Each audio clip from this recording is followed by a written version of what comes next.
insisté il y a un an déjà sur le fait que la Russie, Européens a insisté il y a un an déjà sur le fait que la Russie doit assurer le retour en toute sécurité des Ukrainiens transférés de force ou déportés en Russie, en particulier les enfants.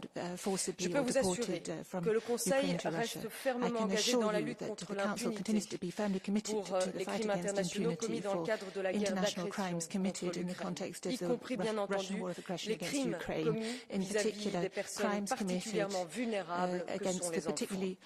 Les ministres de la Justice réunis au sein du Conseil ont évoqué cette question des enfants transférés de force il y a 10 jours lors d'une discussion sur la lutte contre l'impunité à laquelle participait le procureur général ukrainien Andrei Kostin. Les ministres et le procureur général ukrainien ont rappelé que la lutte contre l'impunité est un effort de longue haleine et qu'il faut mener ce combat sans relâche. La tâche est immense vu l'ampleur et le nombre aussi de crimes commis. Les efforts déployés par le Conseil et les États membres prennent plusieurs formes. Je ne vais pas tous les passer en revue, mais je voudrais tout de même insister sur quelques aspects particulièrement importants. Tout d'abord, je veux rappeler que de nombreux États membres ont ouvert des enquêtes pour crimes de guerre au niveau national. Les autorités judiciaires de 7 États membres se sont associées aux autorités ukrainiennes dans une équipe commune d'enquête soutenue par Eurojust. Grâce à une législation adoptée en temps record par les co-législateurs, Eurojust a mis sur pied une banque de données contenant les éléments de preuve portant sur ces crimes internationaux. Et c'est la toute première fois tous les secteurs de criminalité confondus qu'une telle banque de données existe.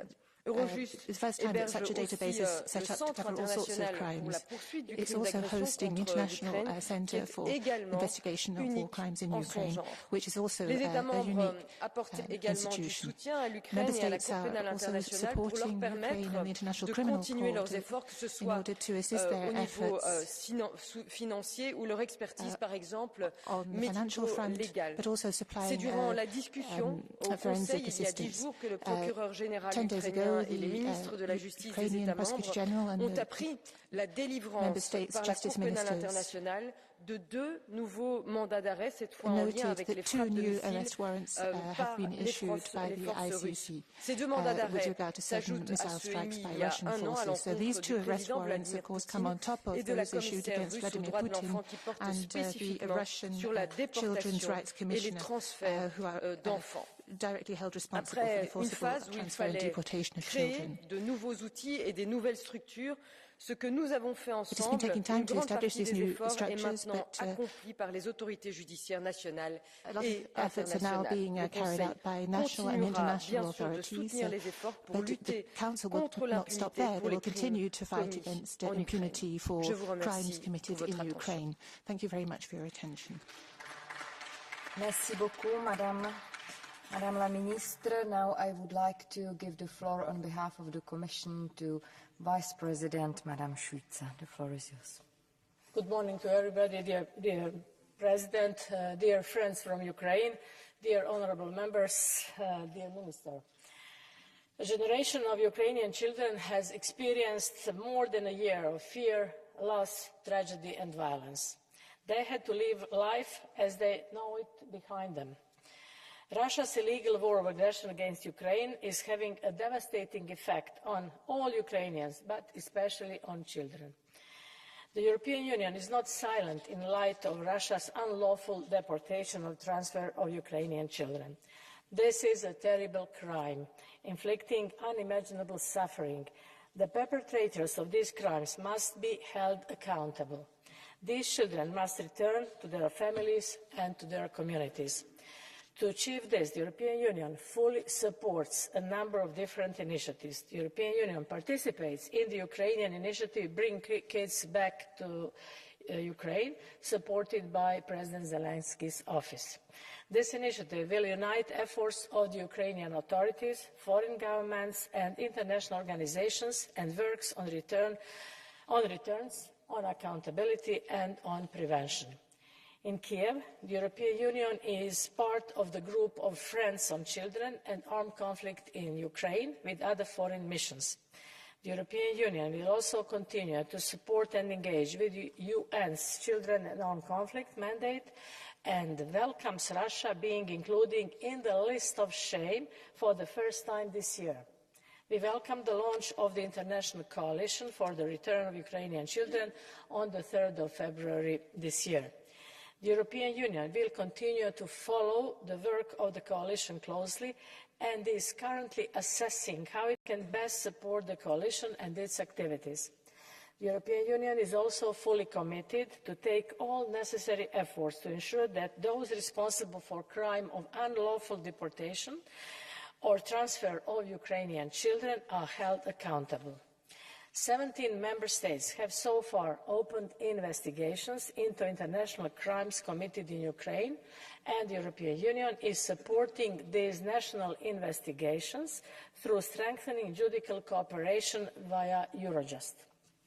6 member states and Ukraine are members of the joint investigation team to which the ICC and Europol are participants. In this vein, we warmly welcome and support the issuing of arrest warrant by the International Criminal Court. The fact that the court singled out the acts of unlawful forced deportation and transfer of Ukrainian children as the war crimes as a base for the first arrest warrant since the start of Russian invasion illustrates both the urgency and severity rightly attached to the issue. The European Union has so far supported the ICC with over €10 million since the beginning of the invasion. The court is a key actor for consistency and enforcement of the international criminal justice system. The European Union has been and continues to support the Prosecutor General's Office of Ukraine to strengthen its capacities to investigate and prosecute international crimes committed in Ukraine. This also includes support for the Atrocity Crimes Advisory Group together with the US and the UK. We have financed the IT advancement of the Prosecutor General's Office with €4 million. We are furthermore dedicated to support national investigations opened into international crimes committed in Ukraine. In addition, the European Union is committed to improving the coordination of various support efforts to the Prosecutor General's Office through the international platform of the Dialogue Group. Dear members, I look forward to today's exchange. Thank you. Thank you very much, Madam Commissioner. Now I would like to give the floor on behalf of the group of the European People's Party to colleague Mrs. Juknavičienė. The floor is yours. Dear colleagues, dear brave Ukrainian girl Valeria, to date, around 20,000 Ukrainian children have been stolen from their homeland and deported to Russia, with only 400 having been returned. Since 2014, estimates suggest the number of these forcibly displaced children could be as high as 700,000. Many of these children are orphans or kids without parental care. Deportation, a war crime under the Rome Statute and the Fourth Geneva Convention, is being used as a weapon against the most vulnerable. The goal of this merciless policy is as clear as it is cruel: to erase the Ukrainian identity of these children and Russify them. I grew up in Soviet-occupied Lithuania, so I know what Russification and Sovietization means. The names of children are changed, their birth certificates are altered, they are bombarded with Russian propaganda and forced to attend Russian military processions. Their forcibly deportation is not merely a violation of international law. It is a calculated act of cultural and national genocide, aiming to extinguish the very essence of Ukraine's future. We call on the EU to condemn these actions and to recognize them as a part of a genocidal policy against the Ukrainian people. We also urge the EU to establish a dedicated team and provide sustainable, well-funded support to assist Ukraine in identifying, returning and rehabilitating these children and to continue supporting organizations like Holocdite, which are crucial in these efforts. Thank you. Thank you very much. On behalf of the group of the Progressive Alliance of Socialists and Democrats in the European Parliament, colleague Mrs. Fredson, please. Fru talman, kommissionen, rådet och våra ukrainska vänner.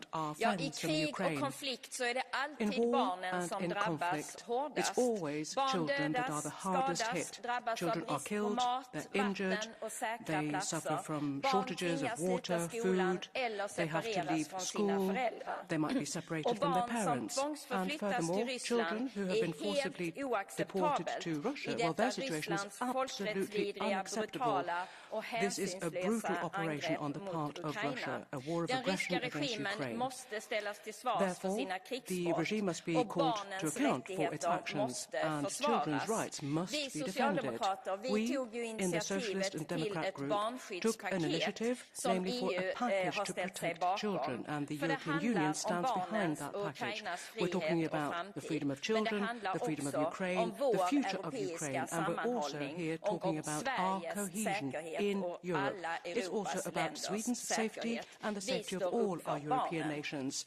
We are doing this for our children. Thank you very much. On behalf of the Renew Europe group, colleague Mrs. Woutmans, please. Goedemorgen, mevrouw de voorzitter, mevrouw de minister, commissaris, maar vooral goedemorgen aan de moedige bezoekers hier van Oekraïne. En ik ben heel erg blij dat men u tenminste heeft kunnen terugbrengen. Dat doet mij eigenlijk vandaag het meeste plezier. Collega's, kinderen zijn altijd het meest kwetsbaar in oorlog.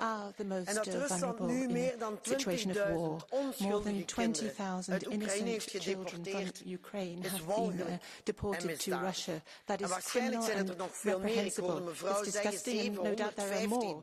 I've heard the figure of 700,000 being mentioned, and that is just staggering.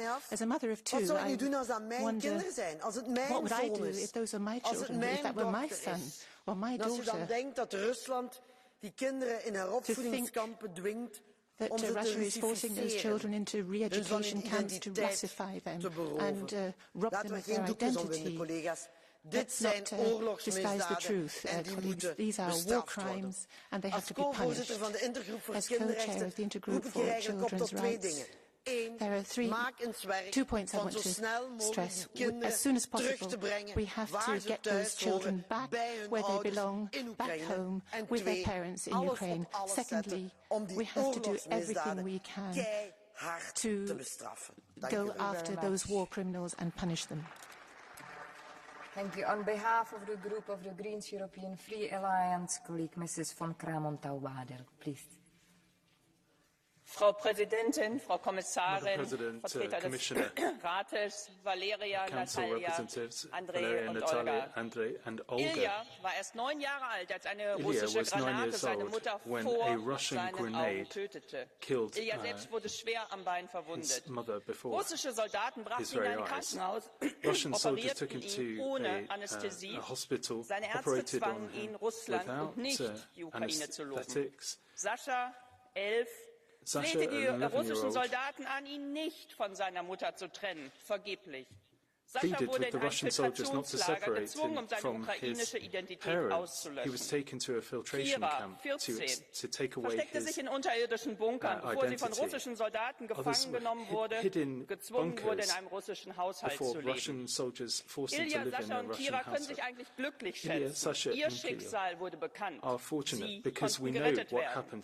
Sie sind nur einige der über 20.000 ukrainischen Kinder, die von Russland entführt und in Umerziehungslager oder russische Haushalte gezwungen wurden, oft weit entfernt in Sibirien. Putins oberste Kinderentführerin, Frau Lvova-Belova, rühmte sich sogar, 700.000 ukrainische Kinder gerettet zu haben. Glücklicherweise steht diese Dame jetzt auf der Fahndungsliste des Internationalen Strafgerichtshofs zusammen mit ihrem Chef. Russland tötet Eltern, entführt ihre Kinder und steckt sie in Programme zur Gehirnwäsche.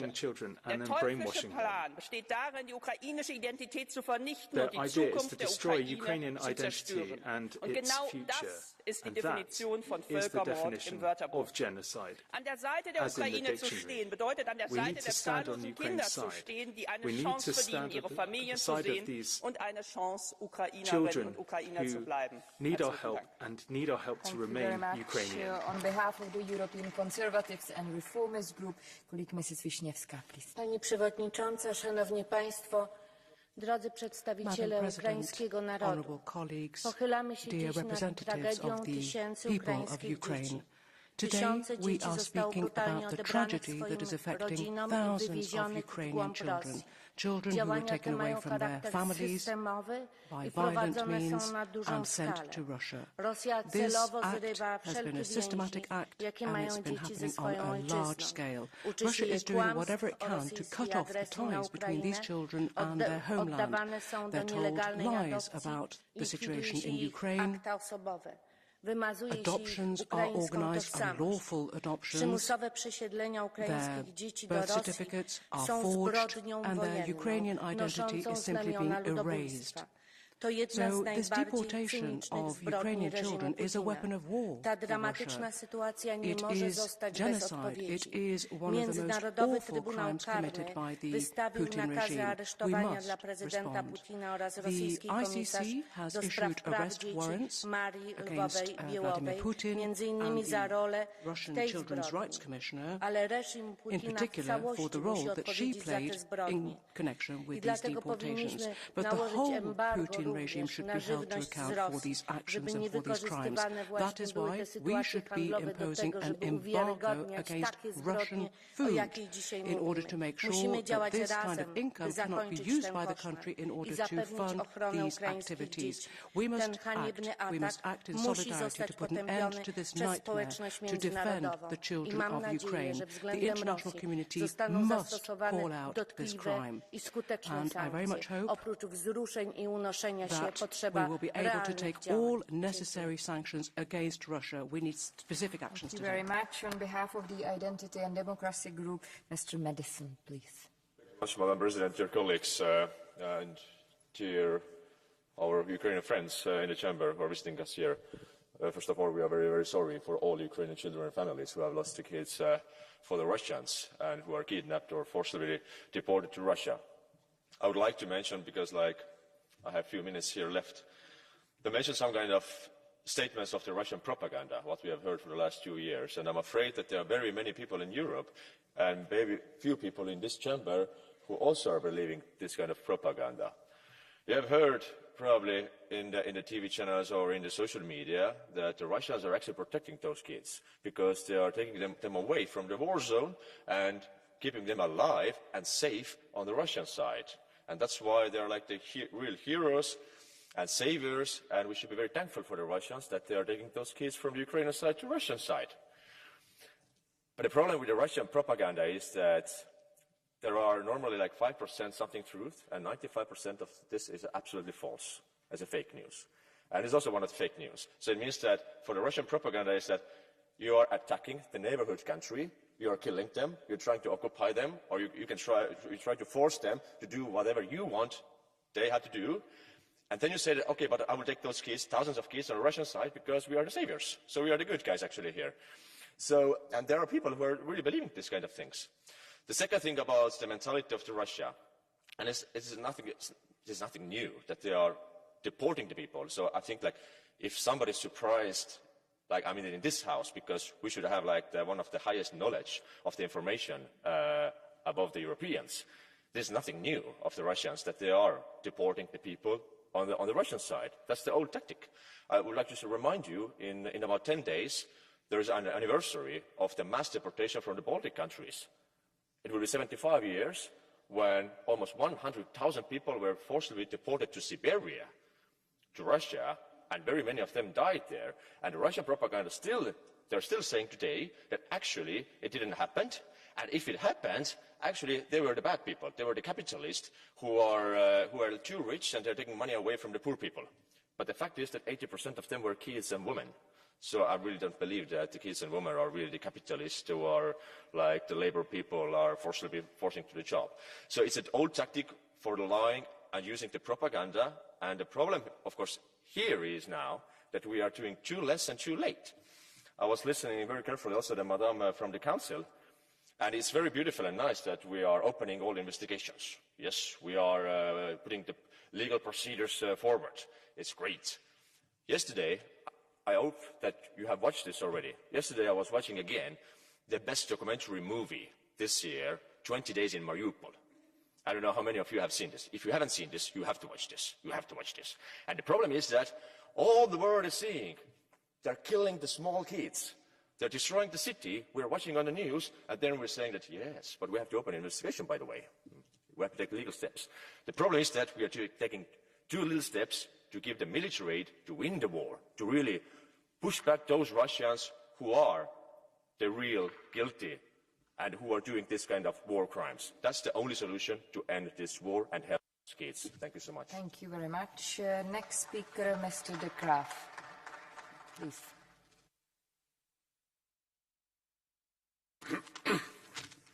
Voorzitter, al deze rapporten over de deportatie van Oekraïense kinderen naar Rusland zijn pure propaganda. Rusland heeft miljoenen Oekraïense vluchtelingen opgevangen. Waaronder gelukkig ook honderdduizenden kinderen die door het Oekraïense leger werden en worden gedeporteerd. Het parlement moet zich tegen deze Oekraïense oorlogsmisdaden uitspreken. Het internationaal strafhof moet Zelensky vervolgen. Oekraïne is bovendien zelf de grootste leverancier van kinderen voor pedonetwerken, mensensmokkel en orgaanhandel. But Ukraine is responsible for all sorts of kinderkennels met draagmoeders. Child smuggling for organ. In Rusland krijgen kinderen een traditionele opvoeding. Children are getting a traditional education. In het Westen krijgen ze transgender indoctrinatie, hormoonblokkers en genitale verminking. De hypocrisie is hemeltergend. Het Westen moet ophouden met deze oorlogshitscherij. Next speaker. Can I invite Madame Šojdrová, please?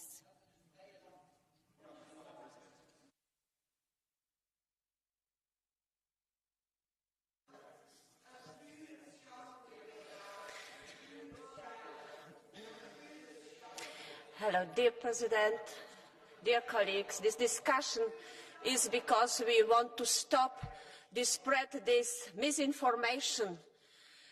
So this is the reason for this discussion, to stop to spread this disinformation, the propaganda, Putin propaganda, as previous colleagues said. Dámy a pánové, já neumím odpovědět na to, proč je zde Putin, proč je zde zase někdo, kdo unáší děti, stejně jako kdysi Hitler. Valerie v 15 letech se ocitla u babičky na okupovaném území. Dostala se na území Ruska a myslela si, že bude studovat na střední škole, ale brzy zjistila, že z ní Rusko chce udělat Rusku. Měla zapomenout na Ukrajinu, měla zapomenout na svoji maminku, svůj ukrajinský jazyk. Pokusila se vrátit, ale povedlo se jí to až na potřetí a dosud na to nevzpomíná ráda. Ale dnes je šťastná, je tady s námi, je šťastná, protože se jí to podařilo. Kolik tisícům dětí se to nepodařilo? Zejména mladší děti nejsou schopné se spojit se svými rodiči či opatrovníky a vyhledat pomoc. Putin je rychlejší. Putin is faster. He issues Russian citizenship to these children. He changes their identity so that it is then impossible to seek them out and return them. Time is against us, which is why it is so important to hold this debate with the Council and the Commission today. Ukraine needs our weapons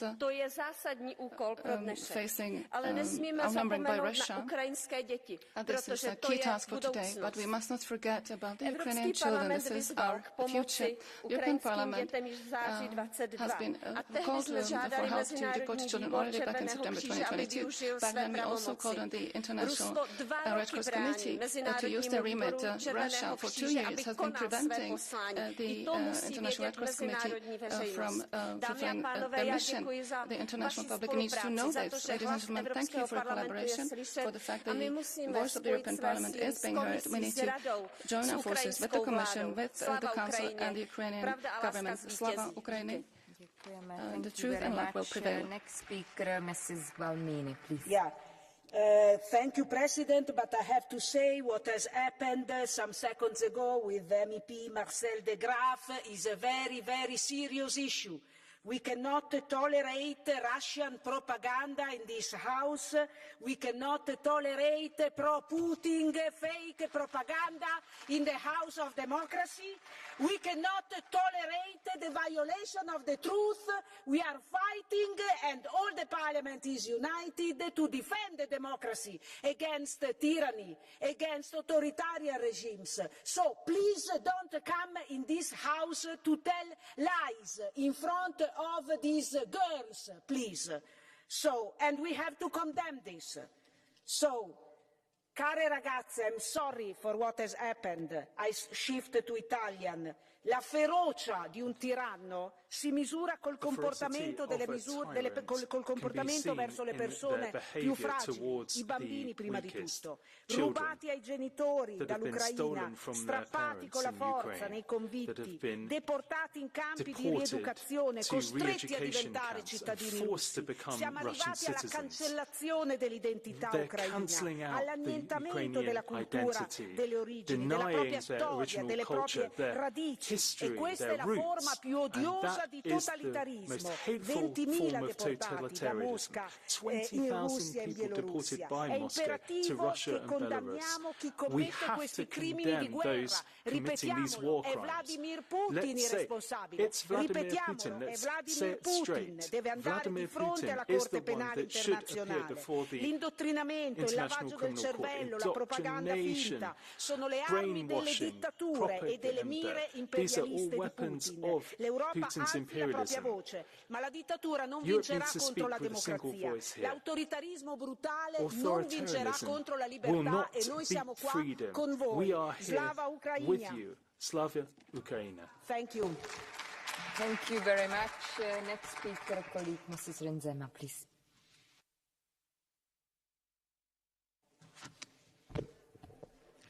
Wat zojuist in dit huis gebeurd is, het Europees Parlement is een schande. Europarlementariër Marcel de Graaf heeft disgrace. Marcel de Graaf has disseminated propaganda and has shamed us. I really wonder who is paying Mr. de Graaf to say these things. Now I'll continue my speech in English. Because an innocent looks on, hope drowns her pleading eyes. The endless pain of wars. Please end this war, she cries. And when I think about all the children forcibly deported as a mother, my heart cries. I saw those who paid the price with evil all around them. I come here to call for more sanctions, and we must understand the extent of a state-backed network from both Russia and Belarus, and we must find and punish those criminals. There are at least a dozen state officials who have been identified, but not sanctioned yet. And what about the foster families in Russia who are receiving the displaced minors? Sanctions as well. What about the children whose pleading eyes cry, please bring me home? Are we doing enough? We cannot go back to sleep. It will haunt us. We must be awakened. Oh, children, turn back. You're only young once. Thank you very much. Next colleague, Mr. Roper, please. Thank you, President, Minister, Commissioner, colleagues, dear Ukrainians. Europe doesn't have the right to disappoint the children of Ukraine. For long years we purchased Russia's resources and strengthened Putin's influence. We closed our eyes against his crimes. When we reacted, our response was short and weak. So Putin thought that he can march on without being able to agree and commitments to Ukraine. We disappoint the Ukrainians who die because of Russian rockets. We disappoint the parents whose children we were unable to protect. Kremlin now wants to take the children. The question is whether we will close our eyes again and we will drown in this debate. Russia understands only the language of force. We shall do everything that Russia, so that Russia loses this war, and only in that case the children will be able to come back home. Let us not disappoint them. Thank you very much. Next speaker, paní kolegyně Vrecionová, prosím. Dobrý den, paní předsedající, děkuji za slovo. Už snad každému musí být jasné, že Putin nezaútočil na Ukrajinu kvůli nějakému domnělému ohrožení z rozšiřování NATO nebo kvůli údajné ochraně ruskojazyčných menšin. Putin se vzhlédl v historii a tradici ruského kolonialismu a imperialismu. A snad nejodpornější vážní ruského vidění světa jsou zločiny, kterých se dopouští na dětech a mladistvích. Násilné únosy ukrajinských dětí do Ruska a snaha o jejich porušťování není nic jiného než realizace plánu na zničení ukrajinského národa, zničení jeho jazyka, kultury, identity, budoucnosti. Snad nejhorším na tom celém je spolupráce ruského Červeného kříže na těchto zločinech. Jednoho dne se za to bude muset Putin i jeho věrchuška zodpovídat. A na tom musíme také pracovat. Děkuji. And his collaborators will be put before justice, and we need to contribute to this. Colleague, Mrs. Bochkor, please. Thank you very much, Madam President. The population of Ukraine has been suffering for more than 2 years now from this awful war, and the most innocent victims are children. Children are suffering psychologically and physically, and in addition to that, many of them have been forcibly deported to Russia. Excuses were used to transfer these children, but Russia didn't actually help them return to their country. And this is a violation of international law, it's a violation of international agreements, it's a violation also of UN rules. Under no circumstances can we allow this. We can never allow children to suffer. We have to guarantee the protection and the safety of children in Ukraine. We must do whatever it takes to stop these deportations and to make sure that these children who have been deported can be returned to their families. Like all children around the world, they too are entitled to stability, to safety, to education, to healthcare. And the only way of achieving this is by bringing about peace as soon as possible. Peace is what these children need. Thank you. Thank you very much. Next speaker, colleague López Aguilar, por favor. Gracias, señora presidenta, Consejo, comisaria. Cuando se han cumplido 2 años de la criminal guerra de Putin contra Ucrania, este Parlamento Europeo ha debatido y constatado crímenes de guerra imprescriptibles, con decenas de víctimas civiles inocentes y entre ellas, por supuesto, miles de niñas y niños. Pero aquí estamos hablando de otro crimen de guerra calificado como tal por la Corte Penal Internacional, que ha emitido orden de búsqueda y captura, no solo contra Putin, sino contra la comisaria rusa de los derechos del niño, de acuerdo con el informe del Comité de Derechos del Niño de Naciones Unidas de enero y con las resoluciones de este Parlamento Europeo que condenan el traslado forzoso de niñas y niños a Rusia, más de 20.000. Exige su regreso, su retorno inmediato a donde pertenecen. Y por supuesto califica como crimen de guerra lo que lo es un crimen de genocidio, de acuerdo con el derecho internacional. Además de un crimen de guerra, el privar de identidad y sustraer de la cultura a la que pertenecen a 20.000 niñas y niños inocentes. Y este Parlamento emite un mensaje muy claro. Puede que no sea mañana ni pasado mañana, pero los crímenes de guerra no prescriben. Y este Parlamento no va a parar hasta que los responsables de crímenes de guerra sean traídos ante la justicia de la Corte Penal Internacional. Gracias, Presidente. Muchas gracias. Thank you very much. Next speaker, colleague, Mr. Ostravicius, please. Madam Chair, Minister, Commissioner, just minutes ago we have been reminded that Russian infiltration into this House is real and clear. We have to withstand all those pressures and to fight propaganda and disinformation of Russian-like style as much as we can. Otherwise, we will fail. We will fail miserably. Colleagues, why the Russian occupiers separate and deport Ukrainian people? What are the reasons? First of all, it's a part of a systematic destruction of the Ukrainian nation. It's a Putin's plan, a Ukraine without Ukrainians. Secondly, the Russian occupiers are trying to compensate for their human losses in Ukraine, and they suffer greatly because of their aggression they started against Ukraine. This week, it was reported that there is a special program in Russia to Russify and indoctrinate deported Ukrainian children at schools who are prevented from returning to their homeland. The West must continue to raise the issue of deported Ukrainian children in all international forums. Thank you. Will you accept a blue card? Yes, so colleague Mrs. Kumpula-Natri, please. Thank you, Mrs. Austerevich. Do you think we can do more?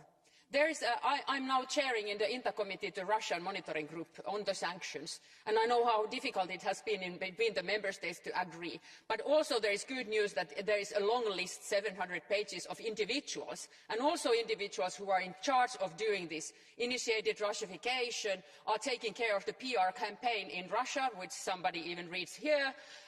They are doing the plans, how they get the passports, and I also hear bad news from occupied regions that they need passports, Russian passport to go to schools, or they pay people to send them to Siberia.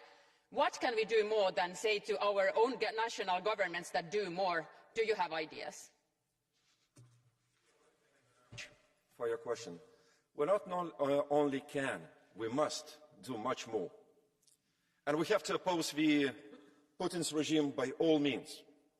For your information, just yesterday, a close associate of Navalny, Leonid Volkov, was attacked in Vilnius, Lithuania.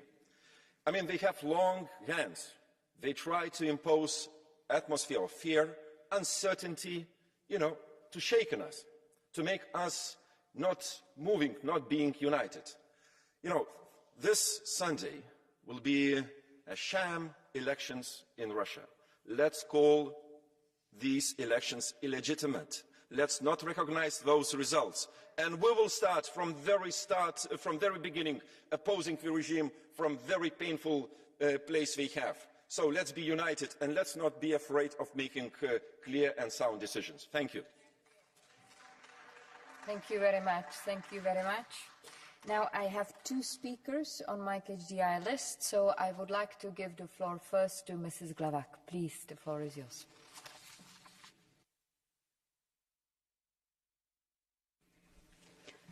Hvala vam lijepa, kolegice I kolege. Brojna su djetinjstva uništena. Djeca se koriste kao sredstva pritiska ili ratni trofeji. A što se događa ovdje? Pred našim očima u Europskom parlamentu ruski agitatori šire neistine I propagandu. Mi moramo pokazati da smo ujedinjeni, da smo na pravoj strani povijesti I da smo na strani nevinih. Na strani nevinih, onih 20.000 djece koje su deportirana, a samo ih je 388 vraćeno. Tako masivno preseljenje ukrajinske djece, kršenje normi međunarodnog humanitarnog prava, a čuli smo, Rusija ga provodi isključivo u svrhu njihove daljnje rusifikacije, brisanja nacionalnog identiteta I transformacije njihove ukrajinske svijesti u rusku svijest. Oni žele ruski svet. Nemojte to nikada zaboraviti, a u našem okruženju događa se nešto slično. Kolegice I kolege, djecu koriste kao štit. Oni su najobičnije kukavice. A što je nama činiti? Dobar je ovo korak. Međutim, moramo biti snažni I moramo biti jači. Moramo odmah zatražiti da se svi slučajevi prisilnih nestanaka istraže, a odgovorni odgovaraju za ono što su učinili, a to su ratni zločini. Hvala lijepa. Thank you very much. Now, next speaker, colleague Mrs. Kumpula-Natri, please. Thank you, Chair. Also, I want to be very concrete. What can we do more? And I think that when we talk about the children here, there is need for the battlefield help from our side. There is need for Ukrainian society to run. There is no nation to win the war if you don't have schools and electricity and systems in place. So we have done our best to also support this 50 billion. But for the children, once you get the children back or broken families back, what can we do to help them? So one idea is these rehabilitation centres that we can create to give them a safer place, if you can find a safer place today in Ukraine. And I think we also can help NGOs working very close to those front line and so in the society. So I think we don't only need to give more, but give our hearts for the issue and look at these eyes of the children. There has been already 1.5 years ago the UN declaration on these deported children an issue, and we just hear the numbers going bigger. So if we all put efforts together and also in the international podiums take up this, every time you, Madam Minister or Commissioner, you speak, bring the children on the topic very high. Thank you so much. Thank you very much. And now I would like to give the floor again to Commission Vice President Schulze, please. Thank you, Chair, honourable members. There is no need to repeat what has been said here this morning, but I have to say that I would subscribe all the statements this morning, but the one which was really horrible, by the pro-Russian guy who tried to disseminate disinformation, fake news and propaganda.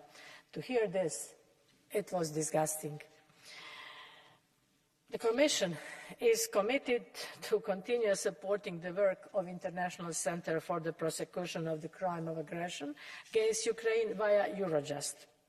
The Commission aims to secure long-term funding for this institution and welcomes that the US will contribute with over $1 million to this institution. Eurojust's core international crimes evidence database is fully operational to support activities of International Centre for the Prosecution of the Crime of Aggression against Ukraine. The Commission, together with EEAS, is committed to taking forward the discussions on the establishment of a special tribunal for the crime against Ukraine. This discussion has shown the magnitude of the commitments of all of us, and that all of us share the same commitments, and we have to address this issue in a much heavier manner, if I may say so. Time is ticking, and we all need to do our utmost to ensure that these children return to their families and communities. To return the missing Ukrainian children is of vital importance to us in our work, both in terms of political priority and through various initiatives that we will continue to support.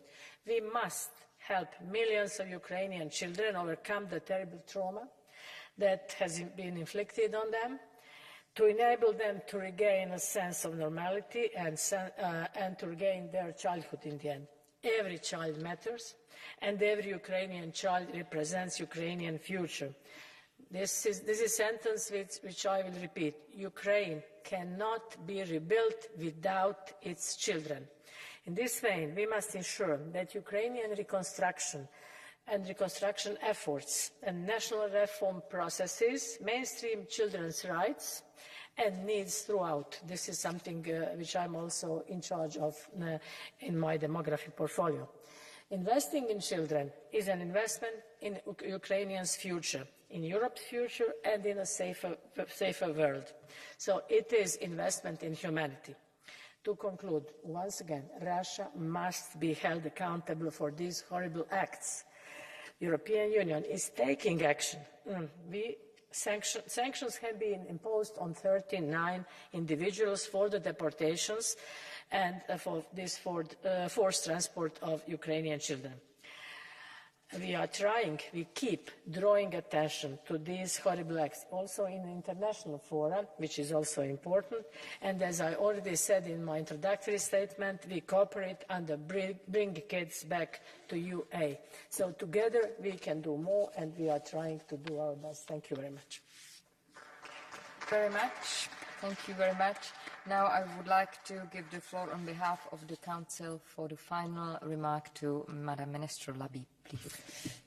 Dear Member of the Parliament, thank you very much for your contribution to this very important debate. Thank you for your commitment to truth and democracy. These deportations and forced transfers of children remind us of the darkest moments of the last century. Children are certainly the most vulnerable victims in situations of war and conflict. Since the start of Russia's war of aggression against Ukraine, over 19,500 Ukrainian children have been forcibly deported and displaced from Ukraine to Russia, with only 388 children able to return home. It is to say that, yes, we have to do more. The fight against impunity for the deportation of children, as well as for other war crimes and crimes against humanity committed in Ukraine, is a priority for the Council, and I'm sure for you as well. The Belgian presidency is firmly committed to continuing the efforts in the Council, in partnership with the Commission, to continue to provide all necessary support to Ukraine and the ICC to ensure that justice is done. And as Commissioner Suika has just mentioned, in addition to the 4 arrest warrants issued, including one against Putin, sanctions have been taken against 39 people linked to these kidnapping and deportations, and we will continue to investigate and to try our best to take back home many children as we can. Thank you very much for your attention. And we thank you, Madam Minister. Thank you very much. So with this, I will close the debate.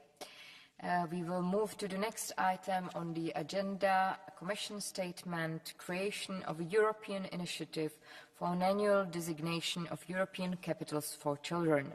I would like to inform members that there will be only one round of political group speakers.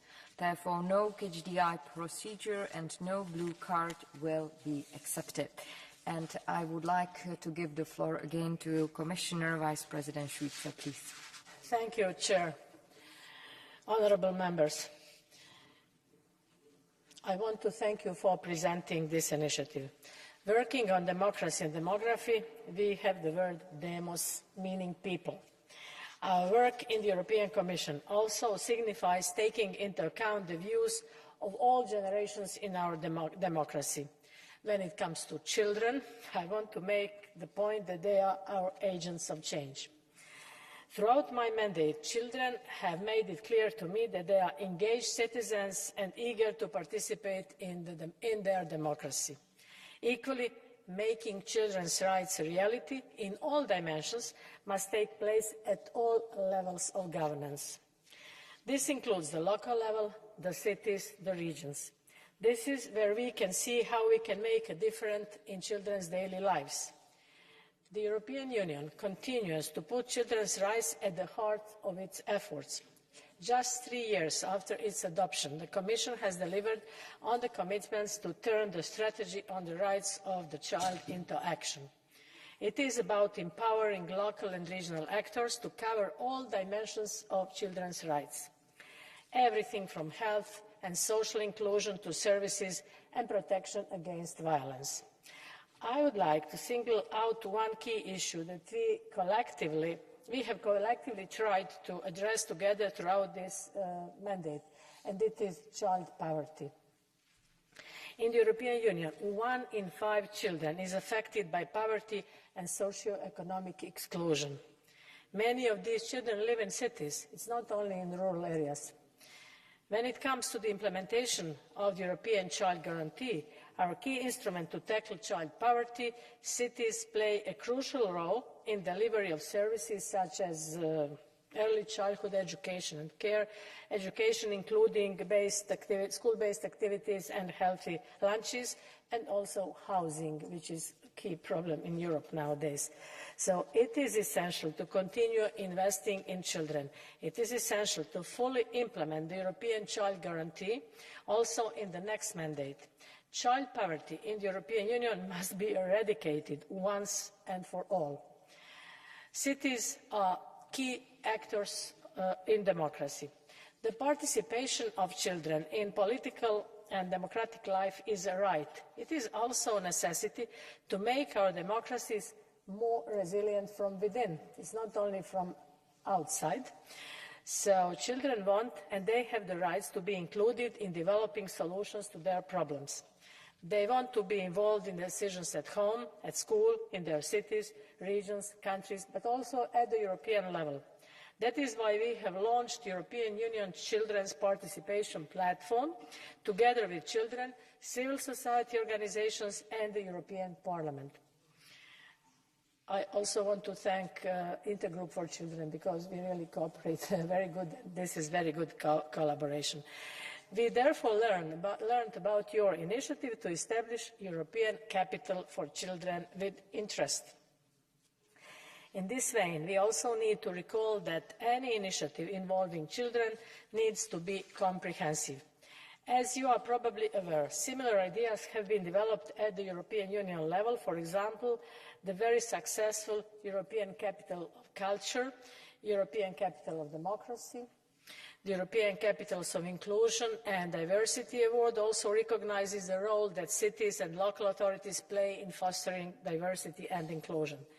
The objectives that you set out with this initiative are at the heart of some existing funding schemes. The European Commission Citizens' Equality, Rights and Values Programme fosters children's engagement and participation. It also supports citizens' engagement and participation in the policy-making process. Civil society and international organizations have developed initiatives that aim at supporting cities in becoming more attuned to children's needs and empowering children in voicing their ideas. For example, a child-friendly city initiative has been led by UNICEF with the UN Convention on the Rights of the Child since 1996. All these initiatives require a thorough and complex process of preparation and management. This would also require exploring all existing mechanisms which could already support such an initiative of European Capital of Children. I will end now here, listen to your remarks, and then in the end I will express our position. Thank you. We thank you, Madam Commissioner, and now I would like to give the floor on behalf of the EPP Group, Mrs. Verheyen, please. Vielen Dank. Zunächst einmal möchte ich mich bei den vielen Unterstützerinnen und Unterstützern für diese Initiative bedanken. Zum Beispiel bei der Präsidentin Roberta Metsola, die vom ersten Moment an sehr positiv war, bei den beiden Vizepräsidentinnen Gabriele Bischof und Eva Kovac, die sehr unterstützend an dieser Initiative beteiligt waren, sowie bei den Initiatoren dieser Initiative. Ich glaube, ohne die Initiative von Menschen vor Ort, von Menschen auf der lokalen Ebene, sind viele Aktionen in dieser Form nicht möglich. Kinder als die jüngsten Mitglieder unserer Gesellschaft sind nicht nur unsere Zukunft, sondern auch unsere Gegenwart. Ihre Gedanken, Ideen und Bedürfnisse sind von unschätzbarem Wert. Ihr Wohlergehen, ihre Bildung und Teilhabe sind entscheidend für die Entwicklung einer gerechten und nachhaltigen Gesellschaft. Kinder dürfen nicht bloß passive Empfänger von Entscheidungen sein, vielmehr ist es unabdingbar, ihre Stimme zu hören und ihre Ansichten ernst zu nehmen. Als Mitglieder des Europäischen Parlaments haben wir uns erfolgreich dafür eingesetzt, die Rechte von Kindern zu stärken, sei es durch Gesetzgebung, Bildungsprogramme und Schutzmaßnahmen. Nun fordern wir die Kommission dazu auf, Möglichkeiten zu evaluieren, um eine europäische Kinderhauptstadt zu etablieren, denn es ist auch wichtig, dass wir die lokalen because it's important that local authorities and municipalities and cities who are committed to making life better for children and developing best practice models and drawing attention to those efforts. And also, alongside the children's participation platform, children could be offered a platform to express their ideas and exchange, and they would have the possibility of getting to know Europe in a playful way and experiencing democracy at first hand. That would strengthen their understanding for democracy and would support the EU through all the possibilities of contacts between children of different backgrounds from different countries. From a very early age, children could develop a greater understanding of intercultural harmonious coexistence. The European capital is a great example of how we could take forward what we did for the European Youth Capital. All of this, I think, would help young people develop their full potential. So let's address this initiative, the European Capitals for Children, to do this for children, for the future of democracy and of Europe. Thank you. Thank you very much. On behalf of the Progressive Alliance of Socialists and Democrats in the European Parliament, colleague Mrs. Bischoff, please. Danke, Frau Vorsitzende, Frau Vizepräsidentin Schulz. Es ist mir eine große Ehre, dass wir heute diese Resolution des Europäischen Parlaments auf den Weg zu bringen. Eine Resolution, die fordert, dass wir tatsächlich eine europäische Kinderhauptstadt starten und dass wir den Mut haben, die Kinder, ihr Wohlbefinden, ihre Rechte, ihre Chancen und Teilhabe in den Mittelpunkt zu stellen, nicht als Anhängsel, nicht sozusagen nebenbei. Im Oktober haben wir einen offenen Brief gestartet. We started an open letter, as you know. 49 members from different political groups supported this open letter, as you may be aware, and I wanted to take this opportunity to thank Vice President Eva Kopacz for the excellent cooperation that's been taking place on this matter. This is a resolution that began in Hamburg, a small initiative that started with this project and it has developed ever since. If we want Europe to have a future, then we really have to give children a voice. That is something that's already been stated, and here today in this debate, I know that the initiator of the motion is listening carefully and following development of this dossier. We need to have the initiative, we need to have resources as well, because we want to remember that young Europeans are our future. There are many initiatives, in fact, previous speakers referred to this already, the child guarantee, for instance, or the initiative for more children's rights, etc. And particularly, of course, during the pandemic, we saw how important this was. We want to make sure that children are supported when childcare centres were closed down because of the pandemic, etc. So really, we need to place our focus on children, on youth. We want them to participate in the future of Europe. We want to bring them together. We want our cities, our municipalities also to be active stakeholders in this. Make sure that children can decide, what they want, what they can do. We can do a lot of things to improve the lives of children, and that's why, Madam Commissioner, I would like to ask you to please make sure that this European Capital for Children is created as soon as possible, because it's an important message to send out, a signal saying, children, you are the future, and we trust you to build it well. Thank you very much. Now, on behalf of the Renew Europe Group, colleague Madame Farang, s'il vous plaît. Madame la Présidente, Madame la Commissaire, chers collègues, la place de l'enfant doit être centrale dans notre société. Nous en avons bien conscience ici au Parlement européen. Nous avons créé la garantie européenne pour l'enfance en 2021 pour financer des projets pour l'accès des enfants à tous les services essentiels, la santé, l'éducation et une bonne alimentation. Mais il reste tellement à faire pour les enfants qui sont les premières victimes de la pauvreté et des violences familiales. Nous devons agir dans la lutte contre les abus sexuels, contre l'inceste, pour la protection des enfants en ligne, pour l'éducation au numérique. Oui, une capitale serait une bonne initiative, mais nous devons avant tout progresser sur le plan réglementaire et social. Je soutiens cette idée, mais je plaide pour que les politiques européennes en faveur des enfants aient une vraie place, au-delà des nouvelles initiatives qui peinent à exister. Nous avons en effet déjà les capitales européennes pour la jeunesse, mais sans financement européen, elles ne peuvent pas se développer. Donnons donc plutôt de vrais moyens financiers et logistiques à ces capitales de la jeunesse et ensuite créons les capitales européennes de l'enfant. Merci. Thank you very much. On behalf of the Greens European Free Alliance, colleague, señora Ribay-Giner, por favor. Gracias, presidenta. Los niños y las niñas serán los que en el futuro se verán directamente afectados por las decisiones que nosotros, los adultos, tomemos hoy. Así que debemos garantizar que sus voces, sus necesidades y sus prioridades no solo sean tenidas en cuenta, sino que también puedan participar plenamente en aquellos procesos que marcarán sus vidas.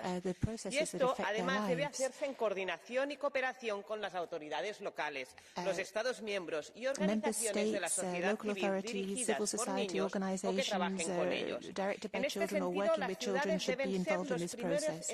Cities should be the first places to be protective and safe for children. So we welcome initiatives such as the European Capitals for Children, but we need to guarantee that for these initiatives to develop their full potential, they need to be coordinated with existing initiatives such as the European Youth Capitals, and they need to be co-directed by children themselves through their clubs and associations. Finally,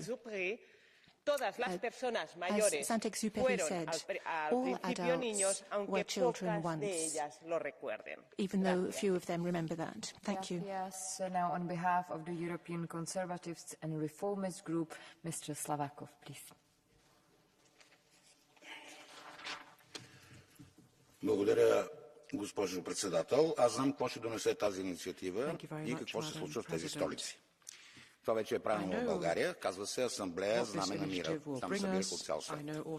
Прави се с цел промиване на мозъци. Тези тоталитарни приеми на мен са ми известни, защото аз не съм много малък. Това, което ме притеснява, е, че децата трябва да взимат решения. Вече е правено от червените кхмери в Камбоджа. Резултатът е 2 милиона убити. Като много от тези решения са на деца. Това не е, защото децата са лоши.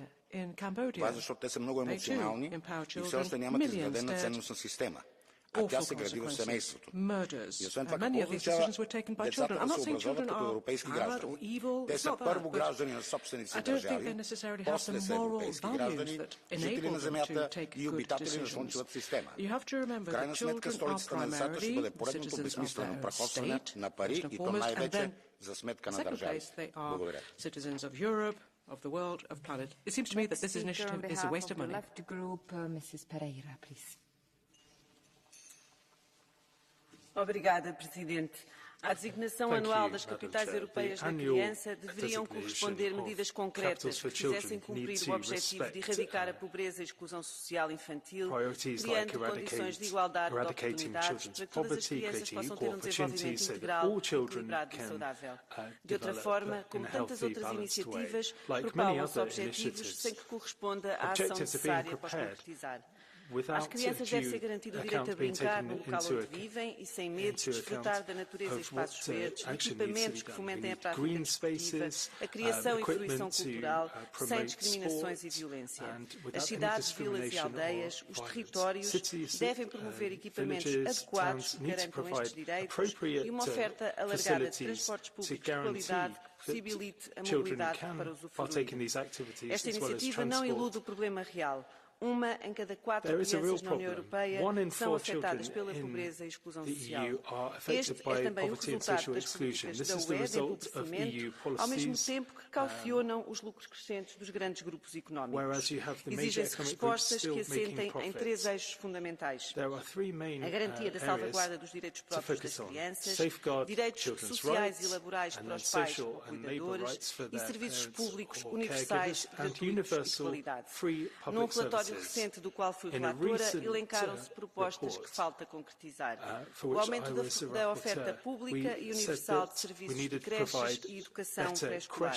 O reforço do investimento em serviços de saúde ou educação universais, públicos e de qualidade. A garantia de condições decentes da habitação. O acesso a uma nutrição equilibrada ou transportes acessíveis. A conexão entre a concretização dos direitos das crianças e a efetivação dos direitos dos seus pais, nomeadamente através da defesa do trabalho com direitos e com salários justos, bem como do acesso aos direitos parentais, incluindo o direito à amamentação. a defesa e a afirmação do direito a brincar. Para além destas, impõem-se ainda medidas que consagrem um caminho de garantias e reforço dos direitos dos pais, nomeadamente a redução do horário de trabalho para as 35 horas semanais, reforçar a proteção social das crianças, nomeadamente através da universalização e reforço do abono de família, a limitação do trabalho por turnos noturno ao fim de semana e a elaboração contínua, o combate à precariedade e a creche gratuita para todas as crianças até aos 3 anos e a criação de uma rede pública de creches, que é o que temos defendido em Portugal. Obrigada.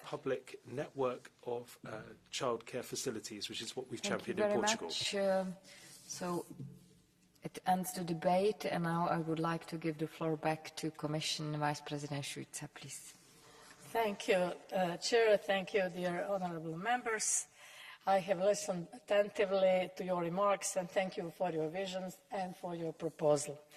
I can agree that we have to give children a voice. As a preliminary draft assessment, the Commission believes that such initiative would require analysis, preparation, building on existing initiatives and already available funding schemes in close consultation with all relevant stakeholders. But coordination is necessary. These stakeholders would include, I will repeat, international organizations such as UNICEF and key child rights organizations. The provisions and safeguards of the UN Convention on the Rights of the Child will need to underpin this proposal with the best interests of the child at the centre. It is also important to consult local and regional stakeholders, and especially children themselves, on their priorities, on their needs, which could be broader than this specific initiative. Joining forces is key to make a change in children's lives, together with the European Parliament, with Member States, local authorities, international and civil society organizations, practitioners, the whole society and children themselves. In this vein, I also want to thank this House for your engagement and partnership in making the European Union strategy on the rights of the child and the European Child Guarantee a reality for every child. At this stage, we take good note of welcoming and underlying principles and the importance of embedding children's rights in local realities. We also note that this initiative seems to be at the preliminary reflection stage. To conclude, we therefore invite you to analyse this proposal in more details, taking into account existing initiatives and mechanisms. We will evaluate your proposal, and I have to tell you, on a personal note, when I was a mayor back in 2000, at that time I established Children's City Council, so children could elect or select their own mayor. Because we know that democracy starts at a very early stage. You might have noticed that we adopted in the European Commission Defence of Democracy package, which was announced by President von der Leyen in this House. Today, that we have to defend democracy, it's obvious, unfortunately. So where do we start? We have to defend democracy from within. It's not only about disinformation and something which comes from different third countries. It's also within. We have to make our children be literate to differentiate between what is fake and what is lie, what is true, what is disinformation, what is genuine information. So we have to start from a very early stage, and this is what we are proposing. So this is very important, and we established Children Participation Platform, which is now operational, so children can express their views there. So I think that this is very important. If I see Madam Bishop here, remembering Future of Europe. You know that we incorporated 1/3 of youngsters into this exercise, and youngsters for us were 16, who are still children, from 16 to 25 years old. So we know when we talk about Future of Europe, we talk about their future. So how can you talk about them without them? And we want to have them in. So I think this initiative is good, excellent, it's always about resources. So let's see how we can join forces and how we can find resources. So at this stage we take good note, but it doesn't mean that we cannot develop this initiative in the next mandate. Thank you very much for this initiative, and let's stay in touch. And we thank you, Madam Commissioner. I have received one motion for resolution to wind up this debate. The debate is closed and the vote will be held tomorrow. Now the sitting is suspended for a few minutes and it will resume at 10:30 with the debate with Prime Minister of Finland. Thank you very much.